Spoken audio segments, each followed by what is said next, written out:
जय Jagannath. Odisha live education को आपण मानक स्वागत। देखंतु पदरे विशेष्य पद, विशेषण पद, सर्वनाम पद, क्रियापद संबंध रे जदि आपण माने डिटेल्स रे जानिबा पई चाहुचंती मोर प्रीवियस क्लास गुडी को देखंतु। डिस्क्रिप्शन बॉक्स रे लिंक दिया जायछि, आपण माने देखि परिबे। जदि किछि डाउट रहुछि निश्चित रूपे कमेंट करंतु। एबे आसंतु जानिबा पदरे अव्यय पद संबंध रे। फास्ट आमे जानिबा अव्यय पद कौन अटे। अव्यय कौन अटे देखंतु, अव्यय अर्थात न व्यय। व्ययर अर्थ होची परिवर्तन। व्ययर अर्थ होची परिवर्तन। नर अर्थ होची नुहे, जहा परिवर्तन नुहे अर्थात अपरिवर्तनशील। जेउ पदर व्यय बा परिवर्तन हुए नहीं ताहा हेउची अव्यय पद।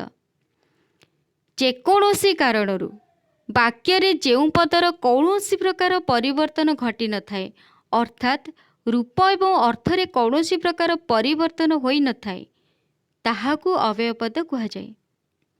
आउ थरे कहूची, जे कौनसी कारणरू वाक्य रे जेउ पदर कौनसी प्रकार परिवर्तन घटी न थाए, अर्थात रूप एवं अर्थ रे कौनसी प्रकार परिवर्तन होई न थाए, ताहाकू अव्यय पद कहा जाए।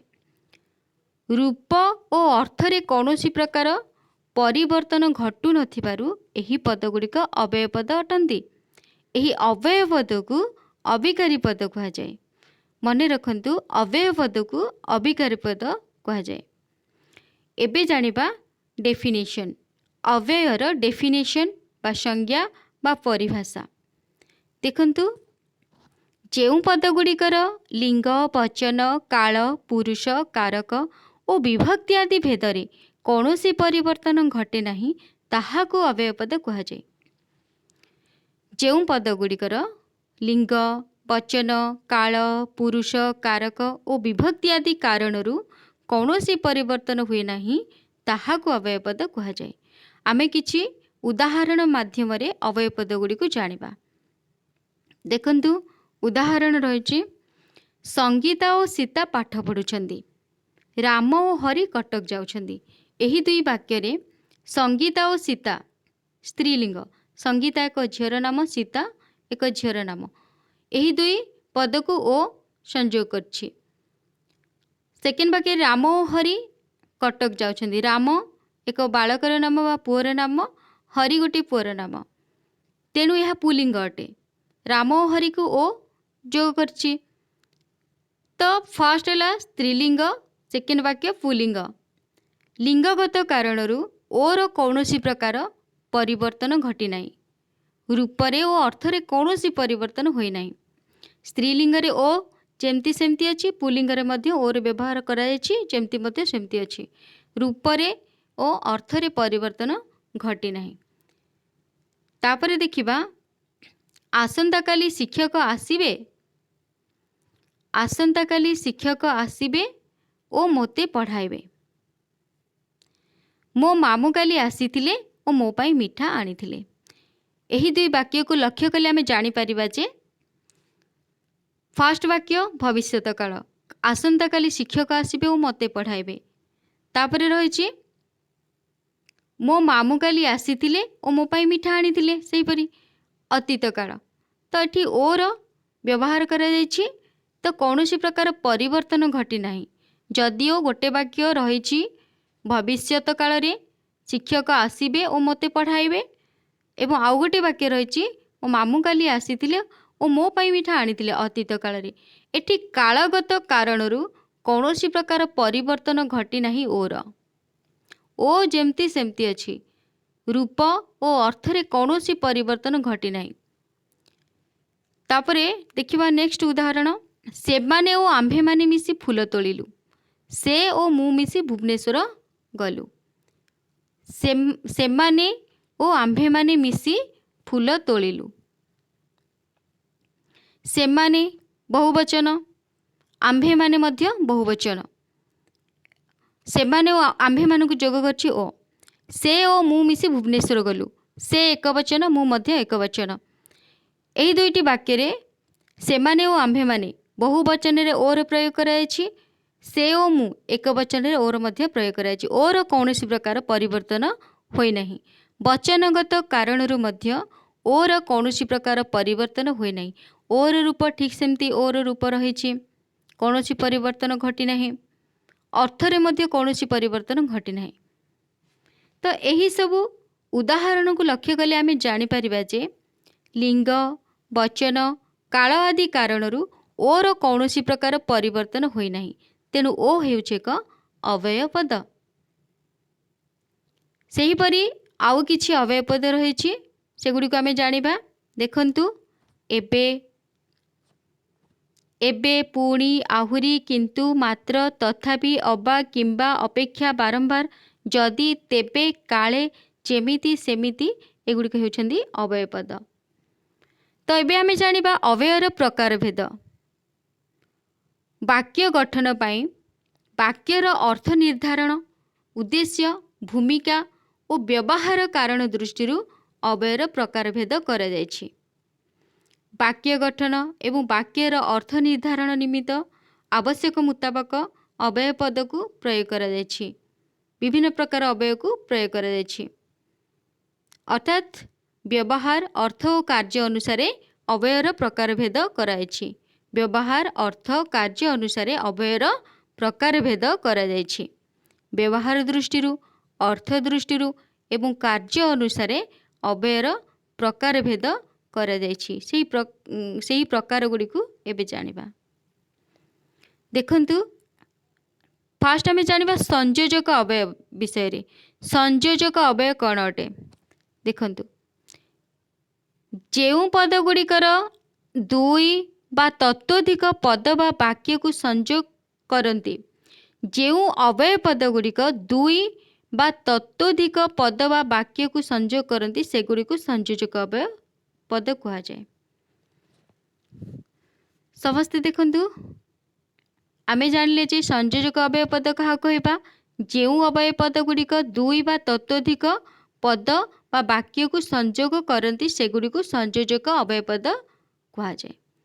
दुई बा तत्वधिक पद को जोग करती, संयोग माने कौन? जोग करती, एवं दुई बा दुई रु अधिक पद को जोग करती एवं वाक्य को मध्य जोग करती सेगुड़ी को संयोजक अव्यय पद कहा जाए। किछि संयोजक अव्यय पद जानिबा। ओ, एवं, आउ, आहुरी, पुणी, फेरे, मध्य एगुड़िक हेउछन्ति संयोजक अव्यय पद। उदाहरण माध्यम रे आमे बुझिबा। देखंतु मु संबलपुर गली, सेठारे माँ समलेश्वरी को दर्शन कली। मु संबलपुर गली गोटे वाक्य। सेठारे माँ समलेश्वरी को दर्शन कली आउ गोटे वाक्य। ओ हेउछि अव्यय पद। मु संबलपुर गली गोटे वाक्य, सेठारे माँ समलेश्वरी को दर्शन कली। एई जो ओ अव्यय पद रहिला, ओ अव्यय पद दुईटी वाक्य को जोग करिछि, जोग करी गोटे वाक्य रे परिणत करिछि। तेणु ओ हेउछि संयोजक अव्यय। ओ हेउछि संयोजक अव्यय। सेहीपरि महेश सर आमको गणित एवं विज्ञान पढ़ाती। महेश सर आमको गणित पढ़ाती, महेश सर आमको विज्ञान पढ़ाती। तो यही गणित एवं विज्ञान को जोग करछि एवं अव्यय पद।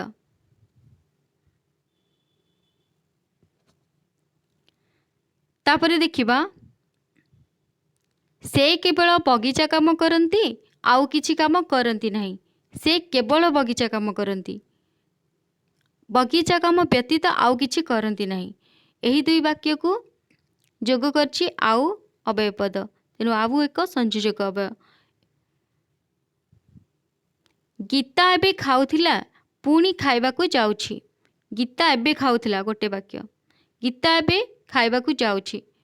गीता खाउथिला, गीता एबे खाइबाकू, गीता एबे खाउथिला, गीता खाइबाकू जाउछि, पुणी खाइबाकू जाउछि। एही दुई वाक्य को पुणी अव्यय पद जोग करुछि। गीता एबे खाउथिला, खाउथिला टिके पूर्व, गीता एबे खाइबाकू जाउछि, पुणी खाइबाकू जाउछि। पुणी अव्यय पद द्वारा गोटे वाक्य होई परिछि। गीता एबे ଖାଉଥିଲା ପୁଣି ଖାଇବାକୁ ଯାଉଛି, ପୁଣି ହେଉଛି ଏକ ସଂଯୋଜକ ଅବୟବ। ତାପରେ ଦେଖିବା ବିଯୋଜକ ଅବୟବ କ'ଣ। ଯେଉଁ ଅବୟବ ପଦ ଗୁଡ଼ିକ ଦୁଇ ବା ତତୋଧିକ ପଦ ବା ବାକ୍ୟର ଅର୍ଥକୁ ବିଯୋଗ କରନ୍ତି ସେଗୁଡ଼ିକୁ ବିଯୋଜକ ଅବୟବ ପଦ କହନ୍ତି। ଯେମିତିକି କିନ୍ତୁ, ମାତ୍ର, ତଥାପି, ଅଥଚ, ପରନ୍ତୁ, ଅବା, କିମ୍ବା ଇତ୍ୟାଦି ବିଯୋଜକ ଅବୟବ ପଦ। ଏଗୁଡ଼ିକ ସବୁ ବିଯୋଜକ ଅବୟବ ପଦ। ଏହା ଦୁଇ ବା ଦୁଇରୁ ଅଧିକ ପଦକୁ ବିଯୋଗ କରିଥାନ୍ତି ଅର୍ଥାତ୍ ପୃଥକ କରିଥାନ୍ତି। ସେହିପରି ଦୁଇ ବା ଦୁଇରୁ ଅଧିକ ବାକ୍ୟର ଅର୍ଥକୁ ମଧ୍ୟ ପୃଥକ କରିଥାନ୍ତି। ଅର୍ଥକୁ ପୃଥକ କରିଥାନ୍ତି ମାନେ ଦୁଇ ବା ତତୋଧିକ ପଦର ଅର୍ଥ, ଦୁଇ ବା ତତୋଧିକ ବାକ୍ୟର ଅର୍ଥକୁ ପୃଥକ କରିଥାନ୍ତି। ବିଯୋଗ କରିବା ଅର୍ଥାତ୍ ପୃଥକ କରିଥାନ୍ତି ଏହି ଅବୟବ ପଦ ଗୁଡ଼ିକ। ଏବେ ଉଦାହରଣ ମାଧ୍ୟମରେ ବୁଝିବା। ଦେଖନ୍ତୁ, ମୁଁ ଭୁବନେଶ୍ୱର ଯାଇଥିଲି କିନ୍ତୁ ଲିଙ୍ଗରାଜ ମନ୍ଦିର ଦେଖିବାକୁ ଯାଇପାରିଲି ନାହିଁ। ଅର୍ଥ ପୃଥକ ହେଉଛି ଭୁବନେଶ୍ୱର ଯାଇଥିଲି, ଭୁବନେଶ୍ୱରରେ ଲିଙ୍ଗରାଜ ମନ୍ଦିରକୁ ଯାଇପାରିଲି ନାହିଁ। ଏହି ଯେଉଁ କିନ୍ତୁ ଯାଇପାରିଲି ନାହିଁ, କିନ୍ତୁ ଅବୟବ ପଦ ପୃଥକ କରୁଛି ଅର୍ଥକୁ। ତାପରେ ଦେଖିବା କଥା କହିବା ଅତି ସହଜ ଅଥଚ କଥା ରଖିବା କଷ୍ଟକର ଅଟେ। ଅଥଚ ଅର୍ଥକୁ ଅଲଗା କରୁଛି, କଥା କହିଦେବା ସହଜ ଅଟେ, ବହୁତ ଇଜି ଅଟେ। କିନ୍ତୁ କଥା ରଖିବାଟା ବା ଅଥଚ କଥା ରଖିବା କଷ୍ଟକର ଅଟେ। ଏହି ଦୁଇ ବାକ୍ୟର ଅର୍ଥକୁ ପୃଥକ କରୁଛି ଅଥଚ ଅବୟବ ପଦ, ତେଣୁ ଏହା ବିଯୋଜକ ଅବୟବ ଅଟେ। ତାପରେ ଦେଖିବା ତୁମେ ଆସ କିମ୍ବା ତୁମ ଭଉଣୀକୁ ପଠାଅ। କିମ୍ବା ଏ ହେଉଛି ବିଯୋଜକ ଅବୟବ। ତୁମେ ଆସ ତୁମ ଭଉଣୀକୁ ପଠାଅ। କିମ୍ବା ଅର୍ଥକୁ ପୃଥକ କରୁଛି, ତୁମେ ଭଉଣୀ, ତୁମ ଭଉଣୀ, ଅର୍ଥକୁ ପୃଥକ କରୁଛି କିମ୍ବା ଅବୟବ ପଦ, ତେଣୁ କିମ୍ବା ହେଉଛି ବିଯୋଜକ ଅବୟବ। ମୁଁ ତାଙ୍କୁ ବହୁତ ବୁଝାଇଲି ତଥାପି ସେ ବୁଝିଲେ ନାହିଁ। ମୁଁ ତାଙ୍କୁ ବହୁତ ବୁଝେଇଲି, ଏ ଗୋଟେ, ସେ ବୁଝିଲେ ନାହିଁ, ଅର୍ଥକୁ ପୃଥକ କରୁଛି, ବୁଝାଇଲି ବୁଝିଲେ ନାହିଁ। ତଥାପି ବିଯୋଜକ ଅବୟବ। ତଥାପି ଅବୟବ ପଦ ଦ୍ୱାରା ଅର୍ଥ ଅଲଗା ହେଉଛି। ବହୁତ ବୁଝାଇଲି ତଥାପି ସେ ବୁଝିଲେ ନାହିଁ, ବହୁତ ବୁଝାଇଲି ସେ ବୁଝିଲେ ନାହିଁ। ତଥାପି ବିଯୋଜକ ପଦ ଦ୍ୱାରା ପୃଥକ ହେଉଛି ଅର୍ଥ। ତଥାପି ହେଉଛି ବିଯୋଜକ ଅବୟବ। ମୁଁ ମୋ ସାଙ୍ଗ ଘରକୁ ଯାଇଥିଲି ମାତ୍ର ସାଙ୍ଗକୁ ଦେଖିପାରିଲି ନାହିଁ। ସାଙ୍ଗ ଘରକୁ ଯାଇଥିଲି, ସାଙ୍ଗକୁ ଦେଖିପାରିଲି ନାହିଁ। ମାତ୍ର ଅବୟବ ପଦ ଅର୍ଥକୁ ଅଲଗା କରୁଛି, ମାତ୍ର ଦେଖିପାରିଲି ନାହିଁ। ମାତ୍ର ହେଉଛି ବିଯୋଜକ ଅବୟବ। ପୋଷାକ ଅବା ଖେଳଣା ଗୋଟିକୁ ବାଛ। ପୋଷାକ ଅବା ଖେଳଣା, ପୋଷାକ ଓ ଖେଳଣାକୁ ଅଲଗା କରୁଛି, ପୃଥକ କରୁଛି ଅବା ଅବୟବ ପଦ। ଅବା ହେଉଛି ବିଯୋଜକ ଅବୟବ। ଏବେ ଆମେ ଜାଣିବା କାଳବୋଧକ ଅବୟବ ସମ୍ବନ୍ଧରେ। କାଳବୋଧକ ଅବୟବ। କାଳବୋଧକ ଅବୟବ କ'ଣ? କାଳରୁ ଆମେ ଜାଣିପାରୁଛେ ସମୟ। ଯେଉଁ ଅବୟବ ପଦ କାଳ ବା ସମୟକୁ ବୁଝାଏ ତାକୁ କାଳବୋଧକ ବା ସମୟବୋଧକ ଅବୟବ କୁହାଯାଏ। ଯେଉଁ ଅବୟବ ପଦରୁ ଆମେ କାଳ ବିଷୟରେ ଜାଣିପାରିବା ବା ସମୟ ବିଷୟରେ ଜାଣିପାରିବା, ବୁଝିପାରିବା, ତାକୁ କାଳବୋଧକ ବା ସମୟବୋଧକ ଅବୟବ କୁହାଯାଏ। ଯେମିତିକି ଏବେ, ସର୍ବଦା, କେବେ, ଏହି କ୍ଷଣି, ତତ୍କ୍ଷଣାତ୍, ଅଧୁନା, ଯେତେବେଳେ, ସେତେବେଳେ, ଏଗୁଡ଼ିକ ହେଉଛନ୍ତି କାଳବୋଧକ ଅବୟବ ପଦ। ତ ଉଦାହରଣ ମାଧ୍ୟମରେ ଆମେ ଦେଖିବା, ବୁଝିବା। ମୋ ବଡ଼ ଭଉଣୀ ଏବେ ଆସି ଆମ ଘରେ ପହଞ୍ଚିଲେ। ମୋ ବଡ଼ ଭଉଣୀ ଏବେ ଆସିଲେ, ବର୍ତ୍ତମାନ ସମୟରେ ଆସିଲେ, ସାଙ୍ଗେ ସାଙ୍ଗେ ଆସିଲେ, ଏବେ ଆସିଲେ। ଏବେ କ'ଣ ସମୟକୁ ସୂଚିତ କରୁଛି, ତେଣୁ ଏବେ ହେଉଛି କାଳବୋଧକ ଅବୟବ ପଦ। ସେହିପରି ସର୍ବଦା ସତ କୁହ। ସର୍ବଦା ସବୁବେଳେ ସମୟକୁ ସୂଚନା ଦେଉଛି। ସର୍ବଦା ସତ କୁହ, ସର୍ବଦା ହେଉଛି କାଳବୋଧକ ଅବୟବ ପଦ। ସେହିପରି ସେ କେତେବେଳେ ପୁରୀ ଯିବେ।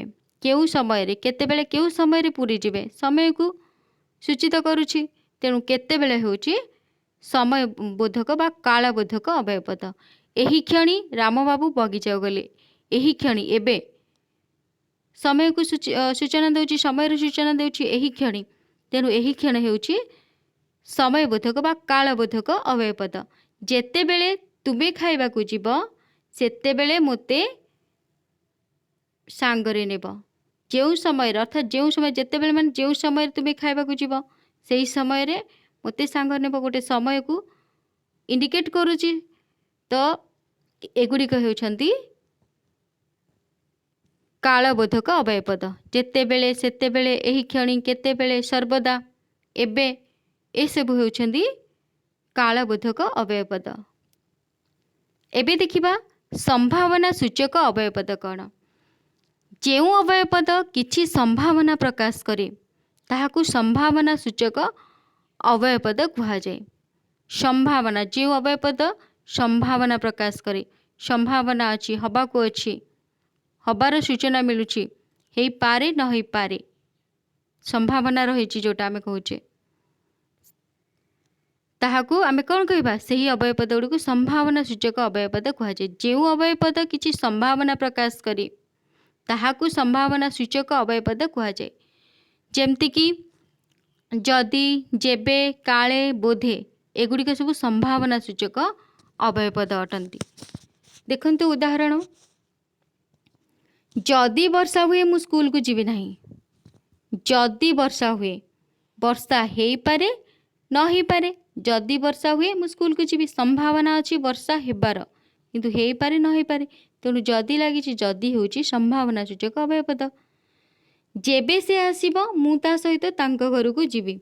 जेबे से आसीबो जेतेबेले माने जेबे से आसीबो, हेते से आसी पारे न आसी पारे। जेबे से आसीबो मु ता सहित तांको घर को जीवी। जेबे होउछि संभावना सूचक अव्यय। अपेक्षा कर काले से किछि कहबे। अपेक्षा कर काले से किछि कहबे। अपेक्षा कर काले से किछि कहि देबे। कहि पारंती न कहि पारंती, काले हुए तो कहिदेबे, कहिबार संभावना अच्छी। तेणु काले हेउछि संभावना सूचक अव्यय। तापर देखंतु आजी बोधे मामू आसीबे। बोधे, आजी बोधे मामू आसीबे। मामू आसीबार संभावना रही। मामू आम घर को आसीबार संभावना अच्छी, से बोधे यूज कराला। हुए तो आसी पारंती न आसी पारंती, तेणु बोधे होउछि संभावना सूचक अव्ययपद। तापर देखंतु निषेधार्थक अव्ययपद। निषेध, निषेध रु आमे जानि सारिबानी। निषेध होउछि बारण। निषेध होउछि बारण। जेउ अव्ययपद बारण बा निषेध अर्थ रे व्यवहृत हुए ताहाकू निषेधार्थक अव्ययपद कहा जाए। जेमति कि ना, नाही, नचेत इत्यादि। ना, नाही, नचेत, नहेले इत्यादि। जेउ अव्ययपद बारण बा निषेध अर्थ रे व्यवहृत हुए ताहाकू निषेधार्थक अव्ययपद कहा जाए। ना, नाही, नचेत, नहेले एगुड़िक हेउछि निषेधार्थक अव्ययपद। उदाहरण देखिबा, एठारु शीघ्र पलाओ नचे तुमे असुविधा रे पड़िबो। बारण करा जाउछि एठारे रुह नाही, तुमे पलाओ शीघ्र नहेले असुविधा रे पड़िबो।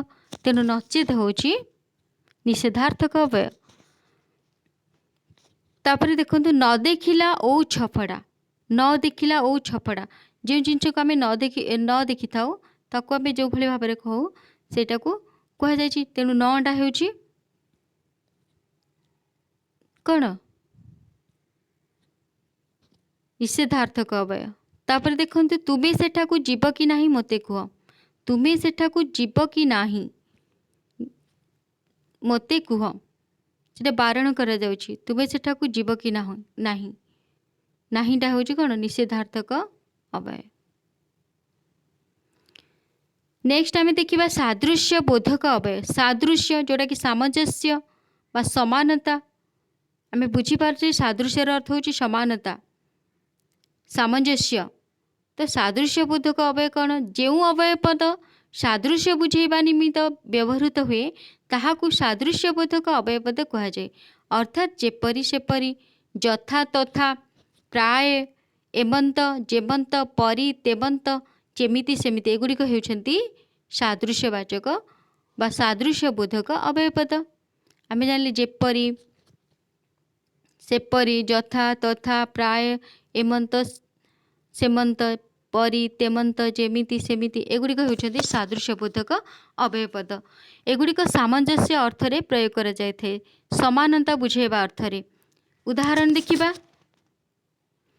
जेमिति ठाकुरंकु सेमिति पूजा जेमिति सेमिति जेमिति ठाकुर सेमिति पूजा सादृश्यता अर्थरे प्रयोग करा जायछि जेमिति ठाकुर सेमिति पूजा तो जेमिति सेमिति होउछन्ति सादृश्य बोधक अव्ययपद। तापर देखिबा से प्राय दिन दुईटारे आसिले से प्राय दिन दुईटारे आसिले तेणु एठारे प्राय होछि कोन सादृश्य बोधक प्राय दिन दुईटारे आसिले सादृश्य बोधक अव्ययपद। धरणी परी माँ अटंती परी परी हेउछि सादृश्य बोधक अव्ययपद। धरणी जेमती सबु सहित माँ मध्य ठीक से भली भाबरे सबु सहित तेणु धरणी को माँ सहित माँ सहित धरणीर सामंजस्य रही बा सादृश्य रही सादृश्यता रही तेणु धरणी परी माँ अटंती परी हेउछि सादृश्य बोधक अव्ययपद। तांकर रूप जेमंत गुण तेमंत तांकर रूप जेमिति गुण मध्य सेमिति जेमिति सेमिति जेमंत सेमंत एगुड़िक होउछन्ति जेमंत सेमंत सादृश्य बोधक। रूप ठीक जेमिति गुण मध्य ठीक सेमिति सादृश्यता रही रूप एवं गुण रे तेणु जेमंत तेमंत सादृश्य बोधक अव्यय। तापर जानिबा विवक्षार्थक अव्ययपद। जेउ अव्ययपद बारंबारता अर्थ प्रकाश करे ताहाकु विवक्षार्थक अव्ययपद कुहाजे। जेउ अव्ययपद बारंबार बारंबार किछि गोटे अर्थ को बुझाउछि बारंबार हेउछि बारंबार एसु बारंबारता को प्रकाश करुछि ताकु विवक्षार्थक अव्ययपद कुहाजाए। जेमति कि कौन कौन विवक्षार्थक अव्ययपद गुड़ी को जानिबा देखंतु पुनः पुनः घन घन बारंबार लगातार पुनर्बार अहर एगुड़िक सबु विवक्षार्थक अव्ययपद।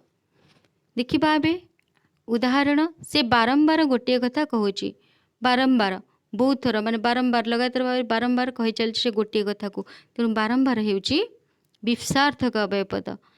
से अहरह चेष्टा करुची से अहरह चेष्टा कर सबु बेले माने अहरह अहरह हेउची विवक्षार्थक ए बारंबारता को बुझाउची अहरह चेष्टा करुची अहरह हेउची विवक्षार्थक अव्ययपद।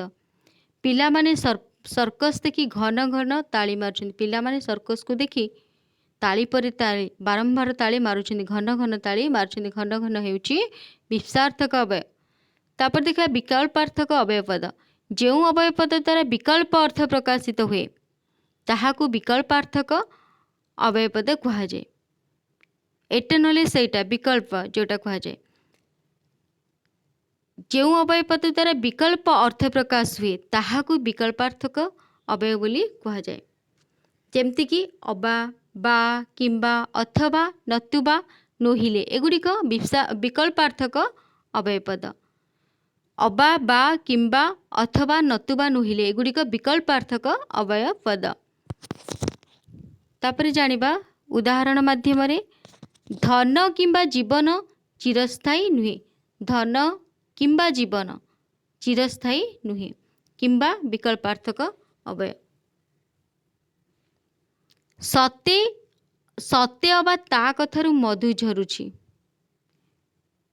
अबा सते अबा ता कथारु मधु झरुछि अबा हेउछि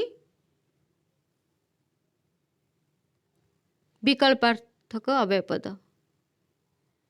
सेहीपरि मन इच्छा किछि काम कर नाही नोहिले परे पस्ताइब मन इच्छा किछि काम कर नाही नोहिले नोहिले होछि विकल्पार्थक अव्ययपद। तुमे खेल अथवा पाठ पढ़ तुमे खेली पार अथवा पाठ पढ़ी पार जेकोसी गोटे करिपार खेली पार ऑप्शन रही बा एटा नले सेटा करिपार तुमे खेल अथवा पाठ पढ़ अथवाटा हेउछि विकल्पार्थक अव्ययपद। एबे देखिबा सम्मति सूचक अव्ययपद। जेउ अव्ययपद द्वारा सम्मति भाव प्रकाश हुए ताहाकु सम्मति सूचक अव्यय कुहाजाए। सम्मति सूचक अव्यय जेउ अव्ययपद द्वारा सम्मति रही थाए सम्मति भाव प्रकाश हुए ताहाकु सम्मति सूचक अव्ययपद कुहाजाए। जेमति कि हाँ आज्ञा अवश्य निश्चय हेउ एगुड़िक सम्मति सूचक अव्ययपद। उदाहरण देखंतु हाँ मु तुम कथारे राजी अच्छी। सम्मति प्रकाश कराउछि हाँ से राजी अछंदी, तांको कथा को से ग्रहण करुछंदी, सम्मति प्रकाश करुछंदी। हाँ हेउछि सम्मति सूचक अव्यय पद। तापर देखिबा अवश्य से कहिथिले, अवश्य से कहिथिले, अवश्य हेउछि सम्मति सूचक अव्यय पद। आज्ञा मो कथा टिके शुणन्तु, आज्ञा मो कथा, आज्ञा मध्य होउछि सम्मति सूचक अव्यय पदक। आज्ञा होउछि सम्मति सूचक अव्यय पद। तापर देखिबा प्रश्न सूचक अव्यय।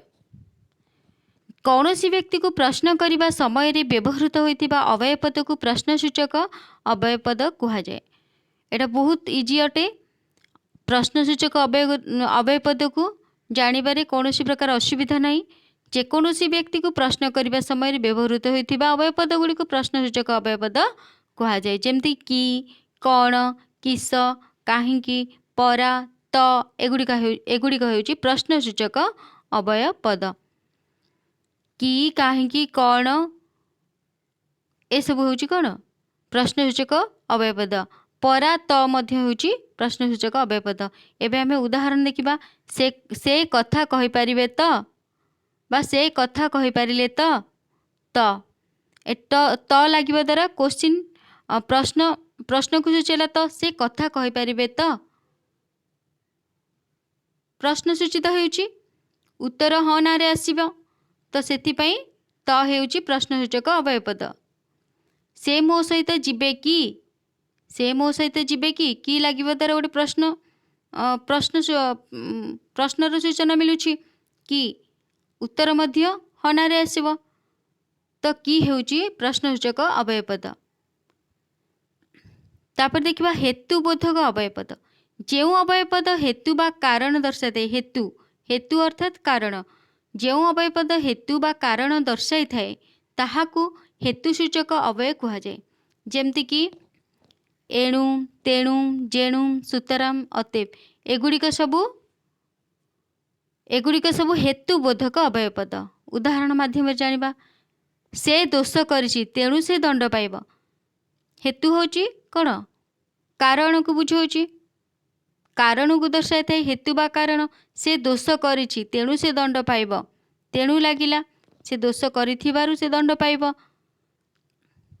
से दंड पाइब तेणु से दंड पाइब, से दोष करिबा कारणरू दंड पाइब, तेणु होछि हेतुबोधक अव्यय।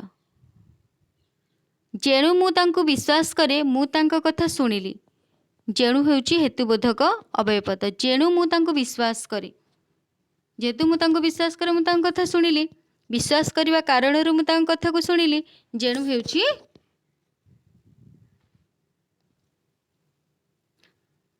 हेतुबोधक अव्यय। एबे आमे देखिबा आनुक्रमिक अव्यय पद।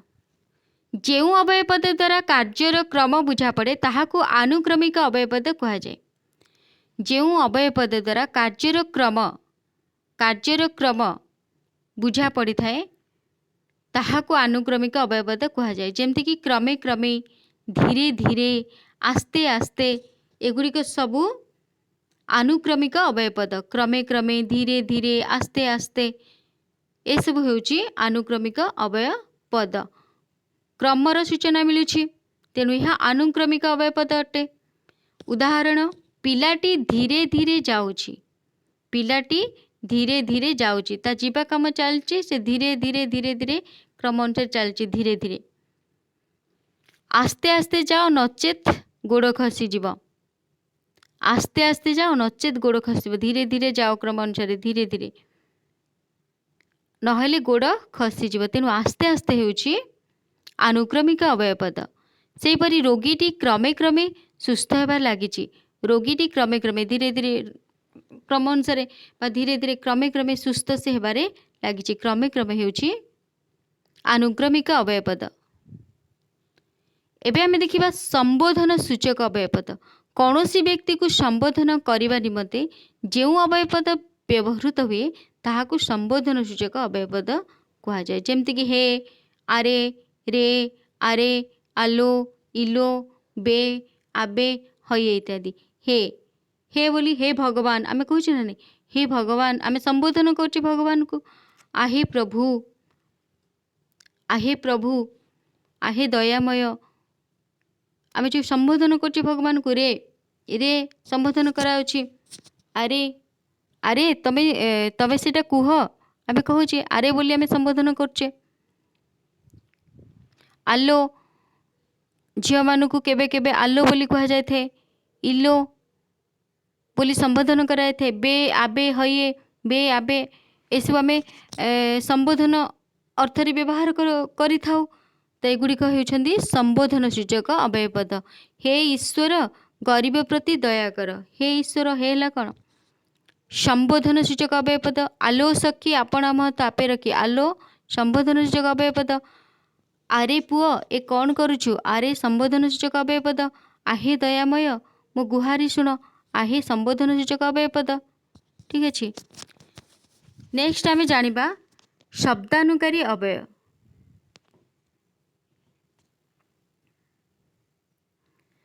शब्दानुकारी अव्यय जेउ अव्ययपद ध्वनि बा शब्दर सूचना दिए ताहाकु शब्दानुकारी अव्ययपद कहा जाए। जेउ अव्ययपद गुड़िक ध्वनि बा शब्दर किछु गोटे शब्द बा ध्वनि हेबार सूचना मिले जो अव्ययपदरु ताहाकु शब्दानुकारी अव्ययपद कहा जाए। जेमति कि ठक ठक, मड़मड़, कड़कड़, ठन ठन, भो भो, ठो ठो एगुड़िक सबू शब्दानुकारी अव्ययपद। कहीं ना यही पद गुड़िकरू शब्दर सूचना मिले, ध्वनिर सूचना मिले, तेणु एगुड़िक शब्दानुकारी अव्ययपद अटंती। उदाहरण देखिबा, कबाटरे किए ठक ठक करुछि, कबाटरे किए ठक ठक करुछि, एटा होछि कोन किए ठक ठक करुछि अर्थात कि शब्द गोटे शुभुछि, शब्द करुछि ठक ठक शब्द, ठक ठक होछि शब्दानुकारी अव्ययपद। गछटी मड़मड़ करी भांगी पड़ला, गछटी मड़मड़ होई साउंड करिबा शब्द करी भांगी पड़िला, मड़मड़ हेउछि शब्दानुकारी अव्ययपद। पिलाटी ठो ठो हसुछि, पिलाटी ठो ठो साउंड करी हसुछि, ठो ठोटा होछि शब्दानुकारी अव्ययपद। कुकुरटी भो भो भुकुछि, कुकुर भुकिबा स्वर होछि भो भो करी से भुकी थाए, भो भो गोटे माने ध्वनि सृष्टि होछि बा शब्द सृष्टि होछि, तेणु भो भो हेउछि शब्दानुकारी अव्ययपद। एबे आमे देखिबा भाववाचक अव्ययपद। जेउ अव्ययपद हर्ष, विषाद, घृणा, विस्मय आदि भाव उद्रेक कराए ताहाकु भाववाचक अव्ययपद कहा जाए। जेउ अव्ययपद द्वारा आमे जानिबाकु पाइथाउ बा जेउ अव्ययपद गुड़िक हर्ष, विषाद, खुशी बा दुख, घृणा, विस्मय आदि भाव को प्रकाश करि थांती जो अव्ययपद गुड़िक सेगुड़िक भाववाचक अव्ययपद कहा जाए। जेमति कि ओह आज की भीषण ठंडा, ओह ओटा कौन ओहटा होची भाववाचक अव्ययपद। वाह कि चमत्कार, वाह हेउची भाववाचक अव्ययपद। छी एपरी कथा तुंडरे धरना, छी बारणगर छी एपरी कथा तुंडरे धरना, एटा होची कौन भाववाचक अव्ययपद। आहा पिलाटी की कष्ट पाउची, भावर सहित कहछि आहा पिलाटी की कष्ट पाउची, आहा हेउची भाववाचक अव्ययपद। वाह कि चमत्कार, वाह हेउची एठी भाववाचक अव्ययपद। तापरे देखिबा विभक्ति सूचक अव्ययपद। मोर आपण मानकु गोटे प्रश्न रहिछि, ठक ठक केउं प्रकार अव्ययपद अटे? जल्दी कमेंट करी जणांतु। ठक ठक केउं प्रकार अव्ययपद अटे? कमेंट करी जणांतु जल्दी। एबे आमे जानिबा विभक्ति सूचक अव्ययपद। जेउ अव्ययपद विभक्तिमूलक अर्थ प्रकाश करे ताहाकु विभक्ति सूचक अव्यय कहा जाए। जेउ अव्ययपद विभक्तिमूलक अर्थात विभक्त करि थाए, जो अव्ययपद गुड़िक विशेष्य परे बा विशेषण परे बा सर्वनाम परे जोग होई विभक्त करि थाए, विभक्ति को सूचई थाए, जो अव्ययपद गुड़िक ताहाकु विभक्ति सूचक अव्ययपद कहा जाए। आउ थरे कहछि जेउ अव्ययपद गुड़िक विशेष्य परे सर्वनाम परे विशेषण परे जोग होई विभक्तिर सूचना दे थांती बा विभक्त करि थांती बा विभक्ति सूचक सूचना दे थांती, ताहाकु विभक्ति सूचक अव्ययपद कहा जाए। जेमति कि द्वारा, देई, बिना एगुड़िक विभक्ति सूचक अव्यय पद। द्वारा आमे जानचे विभक्ति आमर 7टा विभक्ति रही, विभक्ति गुड़िकर चिन्ह मध्य रही। को विभक्ति द्वारा, दे, बिना एगुड़िक सब विभक्तिर गोटे चिन्ह। यही विभक्ति यही अव्यय पद गुड़िक विशेष्य किंबा विशेषण सर्वनाम पद पाखरे रही विभक्तिर सूचना दे था। एगुड़िक होचंदी विभक्ति सूचक अव्यय पद। जमती तांको द्वारा मु उपकृत हेली, लोकटी बस द्वारा जाउछि, द्वारा तृतीय विभक्ति को सूचना दौछि। द्वारा गोटे कौन विभक्ति सूचक अव्यय। तांको द्वारा मु उपकृत हेली, तुम दे ये काम होई परिबो नाही। द्वारा, दे, साधु संगति बिना जीवन असार, बिना एगुड़िक होछि विभक्ति सूचक अव्यय पद, विभक्तिर सूचना दे थांती। तापर देखिबा पदान्वयी अव्यय पद। पदान्वयी क्या कहबा, जो अव्यय पद गुड़िक अन्य एक पद सह संबंध बा अन्वय सूचित करे ताहाकू पदान्वयी अव्यय कहा जाए। जो अव्यय पद गुड़िक अन्य एक पद सह संबंध, अन्य गोटे पद सहित संबंध बा अन्य एक सूचित करे, संबंध को सूचित करे ताहाकू पदान्वयी अव्यय कहा जाए। पदान्वयी अव्यय गुड़िक होउछन्ती पर्यंत, सह, निमित्त, छड़ा, जोगु, परि, बिना, सकाशे इत्यादि। उदाहरण माध्यम बुझिबा। देखंतु, रीता आसीबा पर्यंत मिता अपेक्षा करिछि। रीता आसीबा पर्यंत मिता अपेक्षा करिछि। रीतार आसीबा को मितार अपेक्षा करिबा सहित संपर्क रहिछि बा संबंध रहिछि। एठी पर्यंत अव्यय पद द्वारा जो माने वाक्यटीर अर्थ परिप्रकाश हेउछि। रीता आसीबा पर्यंत मिता अपेक्षा करिछि, तो पर्यंत हेउछि पदान्वयी अव्यय पद। पर्यंत होची पदान्वयी अव्यय पद। तापर देखिबा तांक बिना मोर अन्य गति नाही। तांक बिना मोर अन्य गति नाही, बिना होची पदान्वयी अव्यय पद। तांक बिना, तांक सहित मोर संबंध रहिछि, तांक पद सहित अन्वय रहिछि।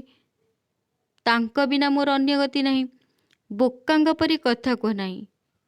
परी, परी होची पदान्वयी अव्यय पद। पीवा पानी आनिबा निमित्त स्त्री लोकटी दूर को जाउछि। निमित्त, निमित्त होची कौन, निमित्त पदान्वयी अव्यय पद। नेक्स्ट आलंकारिक अव्यय पद। जेउ अव्यय पद गुड़िक वाक्य रे सौंदर्य वृद्धि और प्रकाश भंगीर चमत्कारिता निमित्त व्यवहार करा जाए, सेगुड़ी को आलंकारिक अव्यय पद कहा जाए। आलंकारिक, अलंकार, अलंकार कौन करते, सुंदर कर देते। आलंकारिक अव्यय कौन, यही अलंकार माने कौन, यही अव्यय पद गोटे टाइप रो अलंकार सदृश होता है वाक्य रे, जहा द्वारा कि वाक्यटी सुंदर होता है यही अव्यय पदर प्रयोग द्वारा। तेणु यह आलंकारिक अव्यय पद कहा जाए। जो अव्यय पद वाक्य रे सौंदर्य वृद्धि घटाई थाए बा प्रकाश भंगीर चमत्कारिता निमित्त प्रकाश करवा, वाक्यटी को आम क्या सामने परिप्रकाश करवा बहुत चमत्कारिता रो परिप्रकाश निमित्त व्यवहार करते खूब सुंदर भाव में वाक्यटी को आम कहवा निमित्त जो अव्यय पद को व्यवहार करूँ ताकू आलंकारिक अव्यय पद कहा जाए। वाक्यटी को किए केते स्टाइल केते सुंदर भाव में परिप्रकाश करि परिबो, सेथिपई से जो अव्यय पद को व्यवहार करथांती ताकू आलंकारिक अव्यय पद कहा जाए। जेमती कि त, अच्छा, टी, जे, परा, त, अच्छा, टी, जे, परा, म एगुड़िक आलंकारिक अव्यय पद अटंती। उदाहरण माध्यम रे देखिबा, मो सांग तांको घर को जाइछि जे फेरिबा ना धरुनी। जे, मो सांग तांको घर को जाइछि जे फेरिबा ना धरुनी। जे हेउछि गोटे आलंकारिक अव्यय पद। सुंदर लगुछि वाक्यटी जे लागिबा द्वारा। काली तमे आसीबटी, आमे कहूछे ना काली तमे आसीबटी, ए जो टी, टीटा वाक्य को टिके सुंदर करुछे बा वाक्यर सौंदर्य वृद्धि घटुची। टी हेउची आलंकारिक अव्यय पद। तापर देखिबा पद विकारमूलक अव्यय पद। पद विकारमूलक अव्यय पद कौन, सार्थक पद परे निरर्थक स्वर विकारमूलक जो शब्दटी संयुक्त होता है ताकू पद विकारमूलक अव्यय पद कहा जाए। तो आम बुझा गछ फच आम जो कहूचे बासन कुशन बासनर अर्थ रही कुशन कौन तार कौन से अर्थ ना तो गछ फच कहे मु गछ फच किसी देखनी गछ फच कहे फचटा कौन गचर अर्थ रोचे फचर कौन से गोटे अर्थ ना तेणु ये गछ फच एगुड़िक हूँ कौन पद विकारमूलक अव्यय पद सार्थक पद पर यही निरर्थक स्वर विकारमूलक भाव में संयुक्त होता है शब्दटी सार्थक हूँ गछ फच हूँ कौन निरर्थक अटे निरर्थक स्वर जहाँकि संयुक्त होती आम कौन कह पद विकारमूलक अव्यय पद कहवा पिला झिला बासन कुशन आबुरु जाबुरु एसब आम कहूचे पिलार अर्थ रही झिला कौन बासन अर्थ रही कुशन कौन एगुड़िक गोटे निरर्थक स्वर संयुक्त होती तेणु एगुड़िक पद विकारमूलक अव्यय पद अटंती। तो यहीपरि भाव में जानापी अलग सब सब्जेक्ट गुड़ी को आपण मैंने चैनल टी को सब्सक्राइब करंतु लाइक करंतु शेयर करंतु कमेंट करंतु निहाती भाव में धन्यवाद।